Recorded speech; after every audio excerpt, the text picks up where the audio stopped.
بسم اللہ الرحمن الرحیم۔ خلوص اور عزت بہت نایاب تحفے ہیں، اس لیے ہر کسی سے ان کی امید نہ رکھو، کیونکہ بہت کم لوگ دل کے امیر ہوتے ہیں۔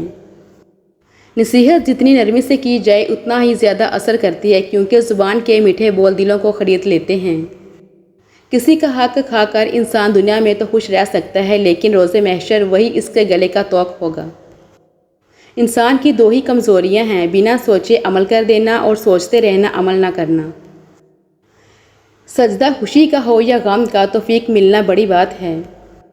درد کا سجدہ ہو اور اللہ نہ ملے، ایسا ممکن ہی نہیں۔ خوف خدا ایک ایسا چراغ ہے جس میں نیکی اور بدی صاف نظر آتی ہے۔ فلاں ایسا ہے، فلاں ویسا ہے، اے انسان ذرا غور تو کر، تو خود کیسا ہے؟ جو لوگ آپ کی صحیح باتوں کا بھی غلط مطلب نکالتے ہیں، ان کو صفائی دینے میں اپنا وقت ضائع نہ کریں۔ اچھا انسان وہ ہے جس کو ثابت نہ کرنا پڑے کہ میں اچھا ہوں، بلکہ اس کا کردار اس کے اچھے ہونے کی خود گواہی دے۔ جاہل صرف وہ نہیں ہوتا جو تعلیم یافتہ نہ ہو، جاہل وہ بھی ہوتا ہے جس نے ڈگریوں کے ڈھیر لگا رکھے ہوں مگر اپنے ظرف میں وسط، لہجے میں نرمی اور طبیعت میں انکساری نہ پیدا کر پایا ہو۔ پیسہ رشتہ داری کا لائسنس بن چکا ہے، جس کے پاس نہیں ہے وہ رشتہ داری کے لیے نااہل ہے۔ اگر انسان اپنے رب پر بھروسہ رکھتا ہے تو اللہ سبحانہ تعالیٰ اس بھروسے کو کبھی ٹوٹنے نہیں دیتا، بے شک وہ 70 ماؤں سے زیادہ محبت کرنے والا ہے۔ انسان جسمانی اور مالی طاقت کے نشے میں بہت جلد اپنی اوقات بھول جاتا ہے، لیکن جب اللہ جسم کے کسی ایک پرزے کو ڈھیلا کر دے تو سارے تکبر خاک میں مل جاتے ہیں۔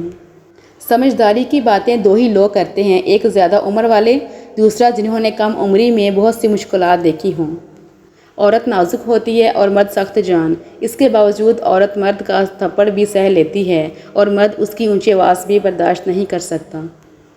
میرے پاس وقت نہیں ہے ان لوگوں سے نفرت کرنے کا جو مجھ سے نفرت کرتے ہیں، کیونکہ میں مصروف رہتا ہوں ان لوگوں میں جو مجھ سے محبت کرتے ہیں۔ کسی پر زبردستی کرنا ظلم ہے، کیونکہ آخرت میں اس کا جواب دینا پڑے گا۔ میرے اچھے وقت نے دنیا کو بتایا کہ میں کیسا ہوں، اور میرے برے وقت نے مجھے بتایا کہ دنیا کیسی ہے۔ میرا وہ وقت ضائع نہیں ہوتا جس وقت میں دوسروں کی خوشی کی وجہ بنتا ہوں۔ سب سے اچھی زندگی وہ بسر کرتے ہیں جو اپنی ضرورت پوری کرنے کے لیے اللہ کے سوا کسی اور پر بھروسہ نہیں کرتے۔ اچھا بولیں، اچھا سوچیں اور ہمیشہ اچھے کی امید رکھیں۔ توبہ نام ہی اپنی غلطی کو ماننے کا ہے۔ وہ شخص عظیم ہے جو اپنی غلطی کو مان لے اور اللہ کے آگے جھک جائے۔ آنسو بہاؤ اور خوب بہاؤ، یہ سوچ کر نہیں کہ ہماری خواہشات پوری نہیں ہوتی، بلکہ یہ سوچ کر کہ ہم خواہشات کے کس قدر غلام ہیں۔ جن کی اولاد نظر اٹھا کر چلتی ہے، ان کے والدین نظر اٹھا کر چلتے ہیں۔ پریشان ہونے والوں کو کبھی نہ کبھی سکون مل ہی جاتا ہے، لیکن پریشان کرنے والے ہمیشہ سکون کی تلاش میں ہی رہتے ہیں۔ خوبصورت کردار کے لوگ نصیحت بہت کم کرتے ہیں، لیکن ان کے عمل اور کردار ہی نصیحت ہوتی ہے۔ کچے مکان دے کر کسی سے رشتہ مت توڑنا دوستو، تجربہ ہے میرا۔ مٹی کی پکڑ مضبوط ہوتی ہے، سنگ مرمر پہ تو ہم نے اکثر پیر پھسلتے دیکھا ہے۔ خدایا اسے مایوس نہ کرنا جس کے پاس تیرے علاوہ کوئی عطا کرنے والا نہیں ہے۔ میرے رب، مجھے ان دنیا والوں کا محتاج کبھی مت کرنا۔ مر جائے تو بڑھ جاتی ہے انسان کی قیمت، زندہ رہے تو جینے کی سزا دیتی ہے دنیا۔ اگر آپ نظر انداز کرنے کے ماہر نہیں تو بہت کچھ کھوئیں گے۔ سب سے پہلے اپنا سکون۔ ہنر کی تعلیم روزی روٹی کمانے کے لیے اور علم کی آگاہی کردار کی تشکیل کے لیے ہوتی ہے۔ اپنی امیدوں کو چھوٹا کرو، موت کے اچانک آ جانے سے ڈرو اور نیک کام کرنے میں جلدی کرو۔ بے سکونی بھر جائے تو عبادت کا وقت بڑھا دو اور اللہ سے بات کرو اور اپنے دکھ کا مداوا اسی سے مانگو، وہی رحیم و کریم ہے۔ مجھے رب کی ذات پہ اتنا یقین ہے کہ آج اگر وہ مجھے کانٹوں سے گزار رہا ہے تو یقیناً گلابوں تک پہنچانے کے لیے۔ زندگی کا اپنا ہی رنگ ہے، دکھ والی رات سویا نہیں جاتا اور خوشی والی رات سونے نہیں دیتی۔ آخرت کے لیے محنت کرو، تمہارے دنیاوی کاموں کے لیے اللہ کافی ہوگا۔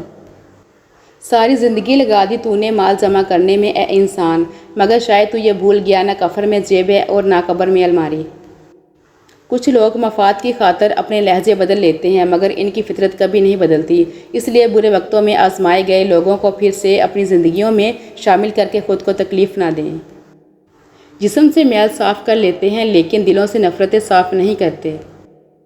رشتے کی پہلی شرط عزت ہوتی ہے۔ جو عزت نہیں دے سکتا وہ رشتہ بھی نہیں نبھا سکتا۔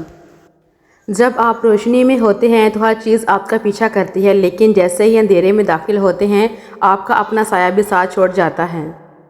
اگر کچھ لینے کی خواہش ہو تو بزرگوں کی دعائیں لو، اگر کچھ دینے کی خواہش ہو تو اللہ کی راہ میں دو۔ ہمیں سچ بولنا بھی اچھا لگتا ہے، ہمیں سچ سننا بھی اچھا لگتا ہے، لیکن ہمیشہ دوسروں کے بارے میں کسی کو اپنے سے کمتر مت سمجھو۔ نہ جانے خدا نے اس کو کون کون سی صلاحیتوں سے نوازا ہے۔ اگر آپ کو جینا ہے تو آپ کو اپنے مسائل سے لڑنا پڑے گا۔ اگر آپ لڑنے کے لیے تیار نہیں ہیں تو آپ کو جینے کا بھی کوئی حق نہیں ہے۔ جو اونچی جگہ پر کھڑا ہوتا ہے اس کو زیادہ آندھیوں اور طوفانوں کا سامنا کرنا پڑتا ہے۔ زندگی میں دھوکے ملتے رہتے ہیں، مگر ان کو اپنی جان کا روگ نہ بنائیں، ہمیشہ مسکرائیں اور آگے نکل جائیں۔ دنیا کی ہر میدان میں ہار جیت ہوتی ہے، لیکن اخلاق میں کبھی ہار اور تکبر میں کبھی جیت نہیں ہوتی۔ صبر میں اتنی طاقت ہوتی ہے کہ دھوکہ دینے والوں کی بنیادیں ہلا دیتی ہے۔ اللہ سے محبت کی کوئی ڈگری نہیں ہوتی، یہ تو عطا ہوتی ہے، فضل ہوتا ہے، بس یہی تلاش زندگی ہے۔ آج کے انسانوں سے تعلقات شطرنج سے بھی زیادہ پیچیدہ ہیں، کیونکہ یہ معلوم ہی نہیں پڑتا کہ کب ہمارے اپنے ہی ہمیں مہرہ بنا لیتے ہیں۔ زندگی میں دو لوگوں سے دور رہنا، ایک مصروف اور دوسرا مغرور، کیونکہ مصروف اپنی مرضی سے بات کرتے ہیں اور مغرور اپنے مطلب کے لیے یاد کرتے ہیں۔ میں نے دنائی اندھوں سے سیکھی ہے، کیونکہ وہ جب تک جگہ ٹٹول نہیں لیتے قدم نہیں رکھتے۔ جس طرح آگ کہہ دینے سے منہ نہیں جلتا، بالکل اسی طرح اچھے کو برا کہہ دینے سے وہ برا نہیں ہو جاتا۔ لہٰذا گمان اچھا رکھیں، ایمان مضبوط ہو جائے گا۔ لوٹ کر آنے والوں کے لیے دروازے ہمیشہ کھلے رکھیں، یہی آپ کے رب کا بھی طریقہ ہے۔ اے کن فیکون پر قادر اللہ، جتنے بھی دل، جتنے بھی صبر، جتنی بھی آنکھیں، جتنے بھی آنسو، جتنی بھی التجائیں، جتنی بھی امیدیں، جتنے بھی یقین تیرے کن کے منتظر ہیں، میرے اللہ سب کے حق میں بہترین فیصلے فرما دے، سب کے دل کو مطمئن کر دے اور نظر رحمت فرما دے سب پر، آمین۔ اے خدا تو صبر و استقلال دے، غفلتوں پہ میری پردہ ڈال دے، تو عطا کر سجدہ ریزی، اے خدا شکر کے سانچے میں مجھ کو ڈال دے، آمین۔ اللہ کی نعمتوں پر غور کرنے سے اللہ سے حیا آنے لگتی ہے، پھر انسان اس بات سے شرما جاتا ہے کہ اللہ کی ہی بخشی ہوئی نعمتوں کو اس کی نافرمانی میں استعمال کیا جائے۔ جب دل گھبرانے لگے اور آنکھوں سے آنسو آنے لگے، صرف ایک کام کرنا، اپنے ہاتھ اللہ تعالیٰ کے سامنے دعا کے لیے اٹھانا چاہیے۔ کچھ نہ کہنا، لیکن اللہ تعالیٰ سب سمجھ جائے گا، آپ کے درد کو، آپ کی تکلیف کو، آپ کی ضرورت کو۔ بے شک اللہ ہر چیز پر قدرت رکھتا ہے۔ بیماری نہ صرف جسم کی آزمائش ہے بلکہ رشتوں کی بھی ہے۔ بیمار انسان کی تیمارداری اور عیادت کا شرف صرف ان کو حاصل ہوتا ہے جو رشتوں کی قدر کرتے ہیں۔